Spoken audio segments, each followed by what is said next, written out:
terima kasih Pak telah menyediakan waktunya untuk memenuhi permintaan kami untuk melaksanakan wawancara dengan Bapak. Semoga Bapak dalam keadaan sehat walafiat.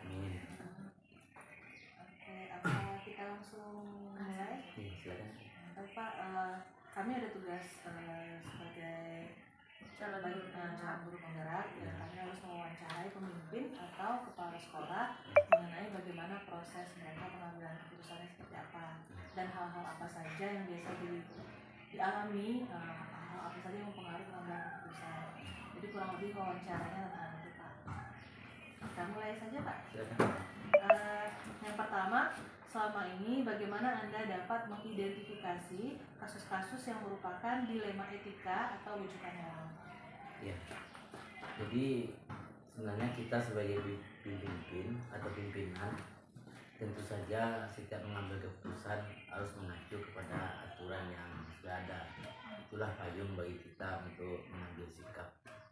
Namun memang harus diakui kenyataan bahwa dalam beberapa kasus kita menghadapi benturan ya antara dua kepentingan yang sebenarnya kalau kita pertimbangkan sama-sama baiknya, artinya tidak ada sesuatu itu yang langsung kita kita anggap itu salah dan tidak bisa kita akomodasi, atau di satu sisi nah ini yang benar. Maka dalam hal itu ya memang sangat juga bergantung kepada kepribadian dan nilai-nilai luhur yang kita miliki.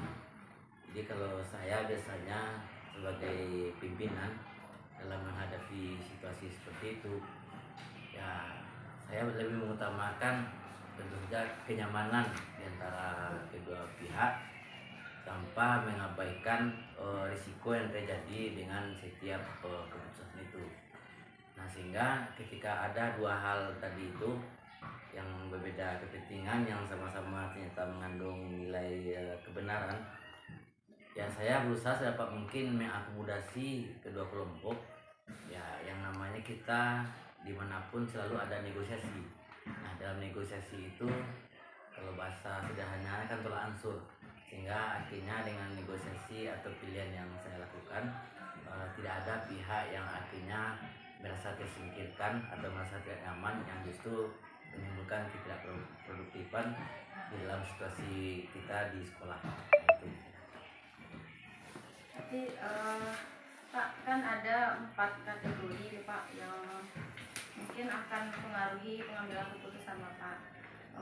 Ada kategorinya individu lawan kelompok, ada rasa keadilan lawan rasa kasihan, kemudian yang ketiga ada kebenaran lawan kesetiaan, yang keempat jangka pendek lawan jangka panjang. Biasanya yang paling sulit menurut Bapak itu dalam menyelesaikan masalah yang seperti apa Pak, di antara 4 kategori itu? Sebenarnya keempat-empatnya itu lain-lain sulit ya, tapi kalau kita berusaha untuk bersikap tenang, sabar dan tidak terburu-buru, keempat-empatnya tentu insya Allah kita bisa selesaikan. Tapi memang diakui terkadang dilema antara kesetiaan dan kebenaran. Nah, di situ memang termasuk bagian yang sulit untuk buru-buru kita selesaikan, karena di situ menyangkut banyak aspek sebelum menyelesaikannya. Terkadang dalam permasalahan itu ternyata kedua sisi itu bisa dikatakan benar ya Pak, tidak ada yang melanggar peraturan. Mungkin sama-sama benar, sama-sama mengandung nilai kebajikan. Jadi mungkin di antara yang tadi kesetiaan lawan kebenaran itu, kira-kira mana yang Bapak pilih? Jadi kesetiaan dan kebenaran. Nah, cuman masalahnya gini, ketika kita berbicara tentang kebenaran, ya mungkin barangkali kita bisa melihat substansi dari permasalahan yang kita apakan itu. Nah, sehingga bobotnya itu arahnya kemana. Nah, sehingga barulah nanti kita mengambil keputusan bahwa kita itu lebih cenderung akhirnya ke kebenaran atau nilai kesetiaan tadi. Tergantung kondisi ya, tergantung kondisi. Baik Pak, ke pertanyaan yang ketiga ya Pak ya, dalam pengambilan pengambilan keputusan itu biasanya kita bisa mengkategorikannya menjadi 3 prinsip pengambilan keputusan, Pak. Yang pertama itu keputusan itu berbasis kepada hasil akhir, kemudian yang kedua itu berbasis kepada peraturan, yang ketiga itu berbasis kepada rasa peduli. Nah biasanya Bapak dalam proses pengambilan keputusan lebih cenderung untuk menggunakan prinsip yang mana? Nah itu juga dilema bagi saya untuk menjawabnya ya. Memang nggak bisa juga buru-buru ya, tapi ya barangkali karena jawabannya harus ada ya. Nah kalau saya memilih ya memang saya lebih memilih pada hasil akhir, karena segala sesuatu itu pasti ada kaitannya dengan program, kegiatan, aturan, muara atau hasil dari sebuah pekerjaan, sehingga kalau sudah demikian halnya tentu kita akhirnya fokus kepada hasil dari yang kita capai. Tapi dalam pembelajaran kita kemarin di modul 3.1 Pak, ternyata kita boleh menggunakan 3 prinsip itu bersamaan atau 2 dari 3 itu. Nah mesti 1, mungkin bisa digabung beberapa prinsip. Kemudian di sini ada pertanyaan lagi Pak, kira-kira apa saja yang selama ini merupakan tantangan bagi Bapak dalam pengambilan keputusan pada kasus-kasus dilema etika? Jadi yang menjadi tantangannya kenapa? Karena kita ini semua pasti punya hati nurani. Kita sebagai pimpinan pasti menjadi tumpuan bagi anggota kita, dari guru, pegawai, wakil. Nah, ketika kita menghadapi beberapa dilema seperti yang Bu Ulan sampaikan tadi, nah di situ kita pertimbangannya tidak sekedar hasil, tapi juga menyangkut dengan perasaan, rasa kepedulian. Nah, apalagi kalau kita pikir-pikir bagaimana kesetiaannya selama ini, bagaimana upaya kerasnya. Nah, untuk hal seperti itu memang menjadi dilema yang sangat berat bagi seorang pimpinan. Karena bagaimanapun tentu hasil akhir kan memang jadi tujuan biasanya ya Mbak ya, tapi kita juga ada pertimbangan faktor. Tapi seperti yang disampaikan Bu Ulan tadi benar, artinya kita tidak bisa juga hitam putih 1, 2, 3 saya pilih ini. Seperti yang saya sampaikan tadi, ada negosiasi dalamnya. Jadi ketika kita memilih untuk hasil akhir, tetap kita tidak mengesampingkan faktor 2 hal yang tadi, rasa peduli dan rasa realitas peduli dan ya. realitas.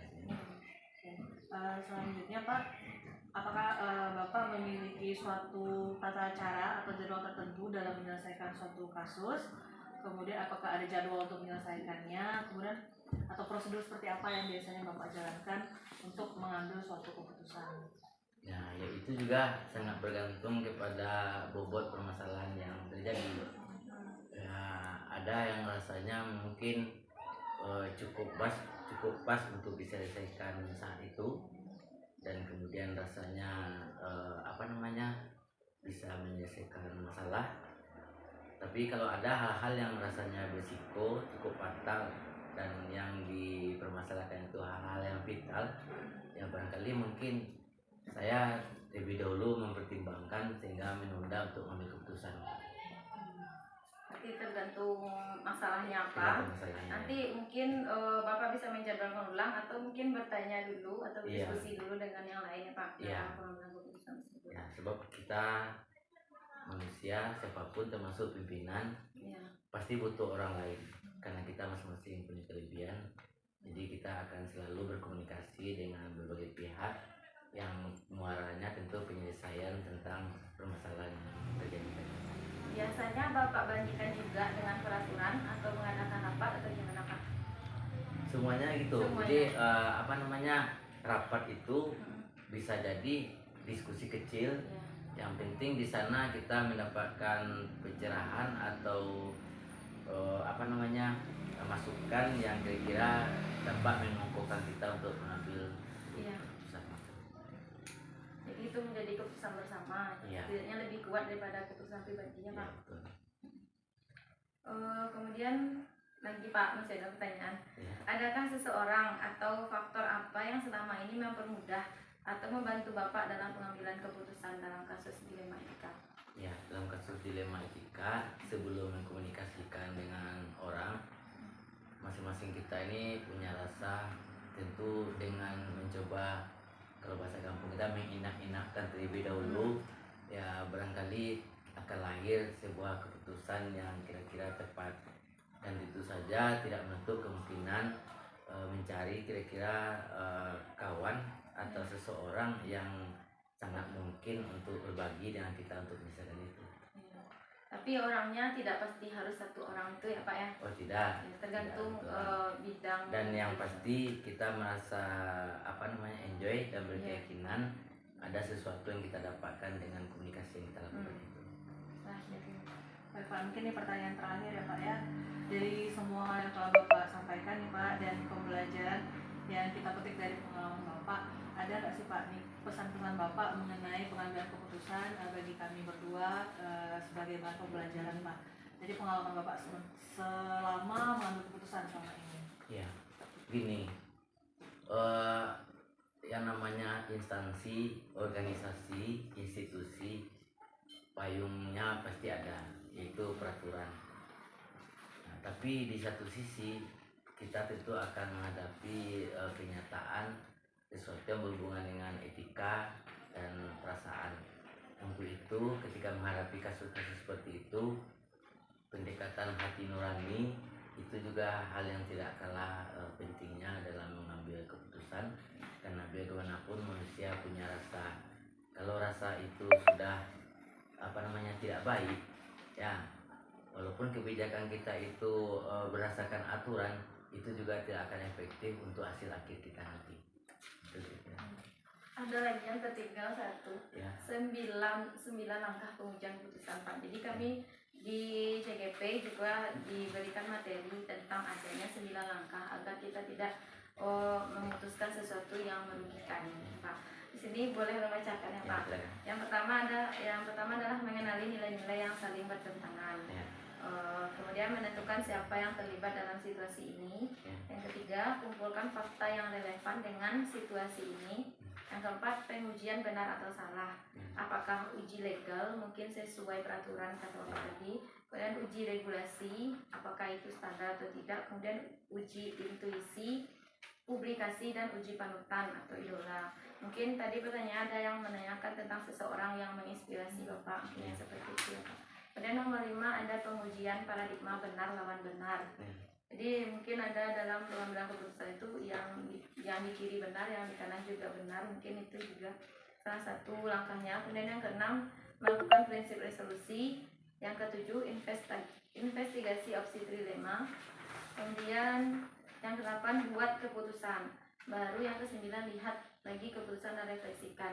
Kira-kira dari 9 langkah yang Ulan bacakan tadi, apakah ada rasanya Bapak laksanakan semuanya Pak untuk pelajaran juga bagi kami Pak? Ya, Bapak akui. Nah, apa yang ditulis 9 langkah itu, itu pasti hasil dari pemikiran, dan termasuk juga mungkin setelah temuan kasus-kasus, kemudian dicobalah membuat bagaimana urutan langkah-langkahnya. Bapak akui, Bapak belum Semuanya. melakukan semuanya, ya, tapi insya Allah sebagian besar sudah, meski mungkin ada yang tidak sistematis. Iya, ya memang seperti juga, nggak mesti harus sampai 9. Kalau udah ketemu solusi masalahnya udah selesai sampai itu Pak. Mungkin selama ini belum sampai yang ke-9 ya. Mudah-mudahan semuanya bisa Bapak bisa memberikan keputusan yang terbaik untuk sekolah kita. Kayaknya. Tapi itu berguna bagi Bapak. Nanti kasih ke Bapak. Boleh Pak. Tidak Kak. Baik Pak, terima kasih atas kesempatan yang diberikan kepada kami untuk melakukan wawancara. Semoga hasil wawancara ini bisa jadi pelajaran buat kami, bisa jadi bahan refleksi juga untuk kita bersama, untuk kedepannya lebih majunya lagi sekolah kita ini ya Pak, supaya kita bisa sama-sama bisa bergerak dan menggerakkan ya Pak ya, sesuai dengan visi misi guru penggerak. Oke, terima kasih Pak. nggak ada airnya. Udah, Pak. Kasih ya Pak. Terima kasih Pak. Nah, Pak, thank you. Orang ini Pak. Siapa?